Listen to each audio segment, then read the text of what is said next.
अस्सलामुअलैकुम। आज जो हमारा टॉपिक है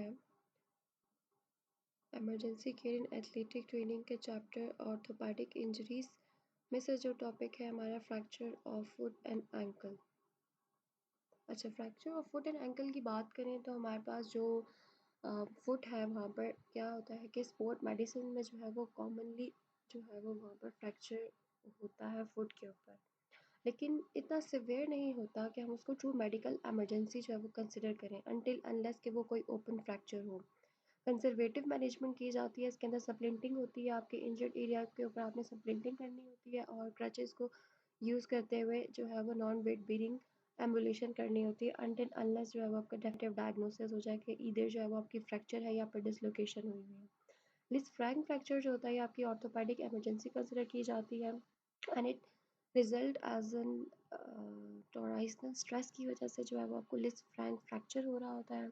जब एग्जामिनेशन करते हैं तो हमारे पास पेन और स्वेलिंग होती है आपके टार्सो मेटाटार्सल जॉइंट के ऊपर और टेंडरनेस हो रही होती है आपकी थर्ड मेटाटार्सल के बेस के ऊपर। एथलेटिक ट्रेनर का क्या रोल है कि उसने जो है वो करेक्टली मैनेज कैसे करना है लिस्फ्रैंक फ्रैक्चर को, उसने इमोबलाइज करना है पोस्टीरियर एंकल सप्लिंट के अंदर और जो है वो क्रचेस को यूज़ करते हुए नॉन वेट बीरिंग एम्बुलेशन करनी है।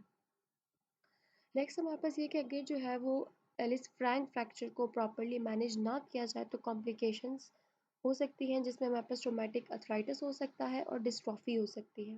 नेक्स्ट हमारे पास आ जाता है एंकल जॉइंट। एंकल जॉइंट में जो है वो मोस्ट कॉमनली इंजर्ड जॉइंट होता है और ये टिपिकली जो है वो रेफर करता है पैथोलॉजी होगी आपकी। हम कहते हैं कि एंकल में जो है वो हमारे पास कौन सी बोन्स होती हैं, डिस्टल टिबिया होती है, फिब्यूला होती है, टेलस या कैल्केनियस होती है। तो इन्हीं की जो है वो आपके पास क्या हो सकती है, इंजरी हो सकती है और most common mechanism of injury जो है वो हाइपर इन्वर्जन होती है। Rarely these fractures rise to the level of true medical emergency until unless जो है हमारे पास क्या हो, ओपन फ्रैक्चर हो। ओटावा रूल जो है वो हम लोग यूज़ करते हैं सेवेरिटी ऑफ एंकल पैथोलॉजी को देखने के लिए। ओटावा रूल क्या कहता है, जो ओटावा रूल है वो 18 ईयर्स से कम बच्चों पर अप्लाई नहीं होता। ओटावा रूल हमें ये कहता है कि एक्सरेज आपने तभी परफॉर्म करने हैं जब आपको ये 5 चीज़ें जो है वो कन्फर्म हो जाएँ। 4 जो है वो बोनी टेंडरनेस, ठीक है? और जो है वो इनमें से कोई जो है वो कोई भी अगर प्रेज़ेंट होगी ना, तो उसमें फिर हम कहेंगे कि इसको जो है वो फ्रैक्चर हो सकता है। अच्छा, बोनी टेंडरनेस होती है आपकी मीडियल मैल्यूलस के अलोंग हो सकती है 6 सेंटीमीटर डिस्टल या फिर जो है वो लेटरल मैल्यूलस की साइड पर हो सकती है या फिर जो है वो आपकी मेटाटार्सल, 5th मेटाटार्सल के ऊपर बोनी टेंडरनेस हो सकती है, उसकी बेस के ऊपर या फिर नेविक्युलर बोन में जो है वो बोनी टेंडरनेस आपको मिलेगी। और 5th पे क्या होगा कि लास्ट पॉइंट ये है कि जो भी एथलीट होगा, जो भी इंजर्ड पर्सन होगा, वो बिल्कुल भी वेट बेयरिंग नहीं कर सकता होगा। तो उससे भी हमें अंदाज़ा होगा कि कोई फ्रैक्चर है वो प्रेज़ेंट है। ये हमारे पास ओटावा रूल है जो हमें बता रहा है, lateral view and medial view बता रहा है कि हमारे पास जो है वो मीडियल मैल्यूलस, ये पोस्टीरियर एज और द टिप ऑफ मीडियल मैल्यूलस, ये हमारे पास डिस्टल जो है वो 6 सेंटीमीटर जो होता है उसके ऊपर बोनी टेंडरनेस होती है। नाविक्युलर बोन आपकी जो है वो उसमें बोन टेंडरनेस हो सकती है और 5th मेटाटार्सल की बेस के ऊपर टेंडरनेस हो सकती है, ठीक है? और जो posterior edge of the tip of the lateral malleolus 6 centimetre distal जो है ये आपको इसमें हो सकती है। अच्छा, उसके बाद ये कि केयरफुल इंस्पेक्शन आपने करनी होती है, कोई ओपन वुंड तो प्रेजेंट नहीं है। कॉमन फाइंडिंग्स ये होती हैं कि डिफॉर्मिटी होती है, एडिमा या फिर इफ्यूजन होती है, एक्मोसिस होती है। एक्मोसिस क्या होता है कि जब आपकी इंटरनल ब्लीडिंग होती है ना तो वहाँ पर आपको जो है वो ब्रूजिंग हो जाती है। अच्छा, पॉइंट टेंडरनेस होगी अलोंग द इंजर्ड बोन और अगर जो है वो ankle ankle fracture athletic trainer जो है वो क्या करेगा, उसका न्यूरोवास्कुलर जो फंक्शन है फुट और एंकल का जो स्टेटस होगा उसको मॉनिटर करता रहेगा और इमोबलाइजेशन करनी है उसने। एंकल जॉइंट की पोस्टीरियर एंकल स्प्लिंट्स लगानी होती है, शुगर टोंग। अब ये हमारे पास इस पिक्चर में पोस्टीरियर एंकल स्प्लिंट्स इस तरीके से लगाते हैं और ये जो है हमारे पास यू स्प्लिंट जिसको आप लोग शुगर टोंग स्प्लिंट भी कह रहे होते हैं। और क्या करना होता है कि आपने वॉकिंग बूट दे सकते हैं, will assist in pain control and limit the displacement of the fragment. अगर जो है वो डिस्प्लेसमेंट फ्रैक्चर हुआ हुआ तो उसमें क्या डिस्प्लेसमेंट नहीं होगी, मजीद आपके जो फ्रैक्चर हुए हुए फ्रैगमेंट्स उनकी और जो आपके सॉफ्ट टिश्यू उसकी इंटेग्रिटी भी मेंटेन रहेगी। क्रचेस आपने यूज़ करनी होती है नॉन वेट बीरिंग एम्बुलेशन के लिए to protect the affected area को प्रोटेक्ट करने के लिए। और ये जो एक्सरे है हमें लिस्फ्रैंक फ्रैक्चर के बारे में बता रहा है जो फुट के ऊपर होता है। अच्छा, नेक्स्ट हमारा टॉपिक आता है जॉइंट डिसलोकेशन। जॉइंट डिसलोकेशन, सबसे पहले डिसलोकेशन होता क्या है? Dislocation occurs when a bone slips out of a joint. जब एक जॉइंट में से आपकी बोन स्लिप आउट कर जाती है तो हम उसको कहते हैं कि हमारे पास डिसलोकेशन हो गई। डिसलोकेशन जो है वो हमारे पास कॉमन होती है शोल्डर के ऊपर, एल्बो के ऊपर, hip, knee, ankle and sternoclavicular joint के ऊपर, और हमने यही जो डिसलोकेशंस हैं वो डिस्कस करनी है। अच्छा, उसके बाद ये कि जो हमारा डेफिनेटिव ट्रीटमेंट होता है उसमें ये होता है कि हमने जो है वो ऑन साइट जो है वो क्या करना होता है, रिडक्शन करनी होती है। आपका जो जॉइंट डिसलोकेट हो गया है उसको रिड्यूस करके जगह पे लाना होता है, ठीक है। इसकी एनाटॉमिकल पोजीशन को करेक्ट करना होता है, या तो ऑन साइट करनी होती है या हॉस्पिटल में करनी होती है, और ये डिपेंड करता है कि आपका जो एथलेटिक ट्रेनर है वो कितना कॉम्पिटेंट है। वो कर सकता है ऑन फील्ड रिडक्शन या फिर नहीं कर सकता। और अर्ली रिडक्शन, जितनी जल्दी आप रिडक्शन करेंगे ना उतना जो है वो लेस डिफ़िकल्ट होगा वो प्रोसीजर। और अगर आप काफ़ी देर बाद परफॉर्म करेंगे ना तो उससे जो है वो थोड़ी डिफ़िकल्टी लेवल इंक्रीज़ हो जाता है, क्योंकि पेन की वजह से जो आपके मस्कुलर स्पाज़म हो रहा होता है और गार्डिंग हो रही होती है। और रिडक्शन करने से पहले क्या करना है, थोड़ा एग्जामिनेशन करनी होती है, न्यूरोवास्कुलर स्टेटस को जो है वो मॉनिटर करना होता है, पहले भी, ड्यूरिंग द अटैम्प्ट भी, और after the attempt of relocation भी।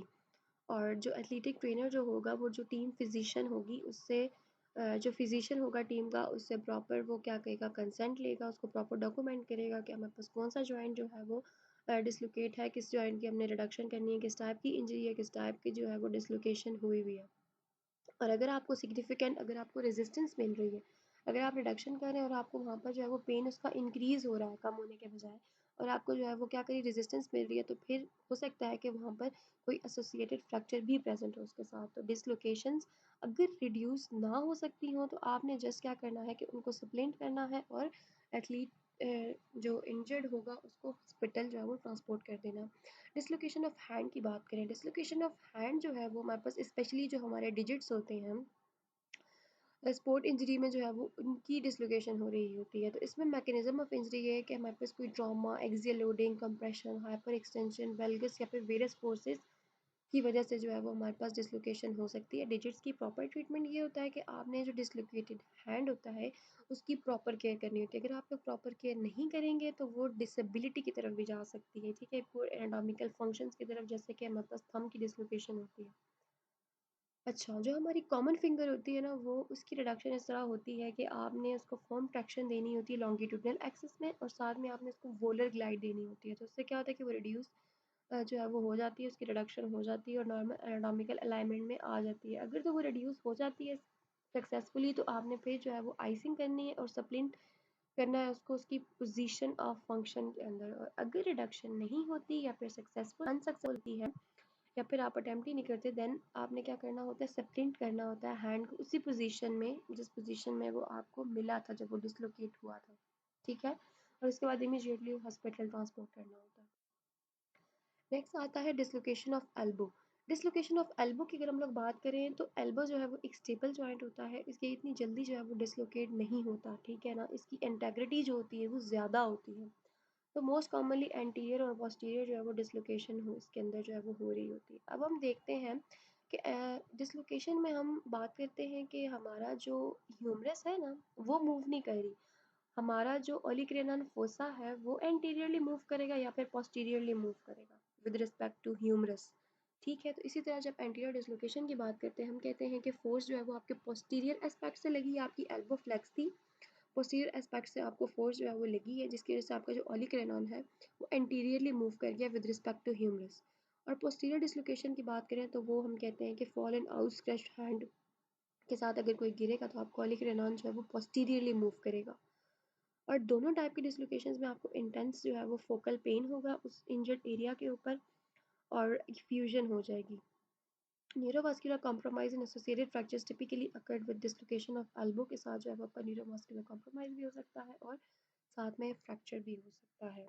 और अगर ये जो होता है ना ऑन साइट प्रोडक्शन जो होती है ना वो सिर्फ आपका जो स्पेशलाइज्ड ऑर्थोपेडिक स्पेशलिस्ट होगा ना कॉम्पिटेंट वही परफॉर्म करेगा, ठीक है।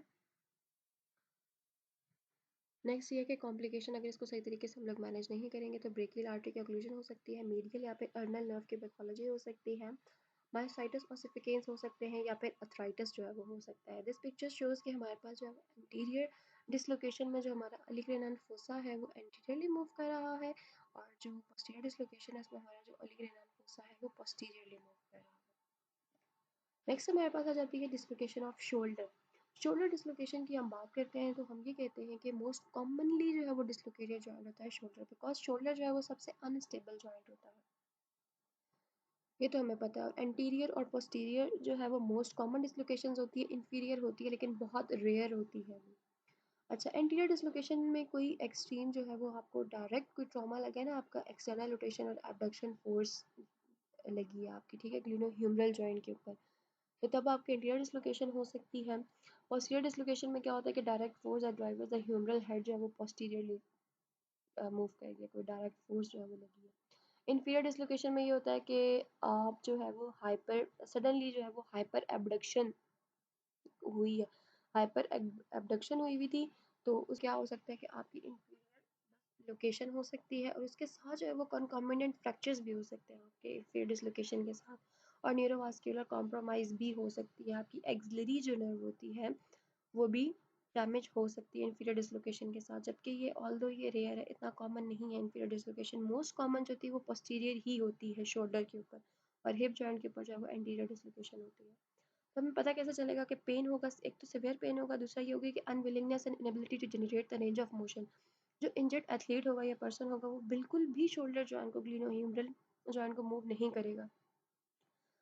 तो early reduction can provide the relief from pain, वही है कि जितना जल्दी हम इसको रिड्यूस करेंगे उतना जल्दी जो है वो आपका पेन जो है वो रिलीफ होगा और पेन जो है वो कम हो जाएगा।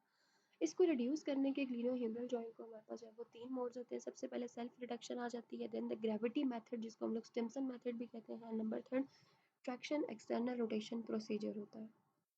सेल्फ रिडक्शन में क्या होता है कि एथलीट जो होता है ना ग्लिनोह्यूमरल डिसलोकेशन जिसको हुई भी होगी वो इंटरलॉक करता है अपनी फिंगर्स को और ग्रास्प करता है अपनी फ्लेक्स नी को अनअफेक्टेड साइड के ऊपर, ठीक है, और देन क्या करेगा, लीन करेगा बैकवर्ड, पीछे को मूव करेगा, तो उससे क्या होगा कि स्लाइड ट्रैक्शन होगी और रीलोकेशन हो जाएगी उसकी ग्लिनोह्यूमरल जॉइंट की। ग्रेविटी मॉडिफाइड सिम्पसन मेथड में क्या होता है कि वो प्रोन लाइन में होता है आपका एथलीट, ठीक है, इंजर्ड एरिया जो होता है ना वो draped over then extreme examination table से नीचे जो है वो ड्रैप अप किया होता है और ट्रेनर जो है वो ग्रास्प करता है उसकी रिस्ट को अफेक्टेड एक्सट्रीमिटी के ऊपर और उसको मिनिमल अमाउंट ऑफ ग्रेविटी जो है उसको असिस्ट करती है और ट्रैक्शन प्रोवाइड करती है। इसका एम ये होता है कि उसके जो सराउंडिंग मस्क्यूलेचर होता है उसका स्पाज्म जो होता है वो डिक्रीज हो जाता है, कम होता है, और आपका जो ग्लिनोह्यूमरल जॉइंट होता है वो रीलोकेट हो जाता है। ये जो हमारे पास फर्स्ट पिक्चर है ये इंडिकेट करिए ग्रेविटी या फिर मॉडिफाइड सिम्पसन मेथड को। थर्ड मेथड हमारे पास आ जाता है traction external rotation. Traction external rotation में क्या होता है कि आपका जो एथलीट होता है वो सुपाइन लाइन में होता है और जो ट्रेनर होता है वो क्या कर रहा होता है कि माइल्ड कॉन्टिन्यूअल ट्रैक्शन जो है वो दे रहा होता है, ठीक है। सबसे पहले जो है वो पैसिवली क्या कराएगा, एबडक्शन करवाएगा 90 डिग्री के ऊपर और साथ में माइल्ड ट्रैक्शन जो है वो दे रहा होगा ग्लिनोह्यूमरल जॉइंट को, देन क्या करेगा, एक्सटर्नली रोटेट करेगा और करेक्ट करेगा आपकी फिजियोलॉजिकल टर्मिनल रेंज को। अगर 90 डिग्री के एबडक्शन के साथ नहीं हो रहा, मतलब रीलोकेशन नहीं हो रही आपकी ग्लिनोह्यूमरल जॉइंट की, तो 120 डिग्री एबडक्शन करेंगे आप, ठीक है, और देन एक्सटर्नल रोटेशन करेंगे, और अगर रीलोकेशन आपकी हो जाती है तो आप 0 डिग्री एबडक्शन के ऊपर ले आएंगे और इंटरनल रोटेशन के ऊपर जो है वो उसको रेस्ट पे रखेंगे ग्लिनोह्यूमरल जॉइंट को। और अगर जो है वो रिड्यूस नहीं होता, ठीक है ना, रिलोकेशन अगर फेल हो जाती है या फिर नहीं होती, ठीक है ना, तो फिर जो है वो क्या होगा कि आपने सप्लिंट करना है उसको पोजीशन ऑफ कंफर्ट में और ट्रांसपोर्ट कर देना है हॉस्पिटल। तो ये जो है वो हमारे पास सेकंड जो पिक्चर है ये हमें बता रही है कि हमारे पास जो है वो ट्रैक्शन एक्सटर्नल रोटेशन प्रोसीजर है 90 डिग्री के ऊपर हम लोगों ने ये परफॉर्म किया है। उसके बाद डिसलोकेशन ऑफ थॉरिक्स जो है ये हम नेक्स्ट पार्ट में जो है वो डिस्कस करते हैं।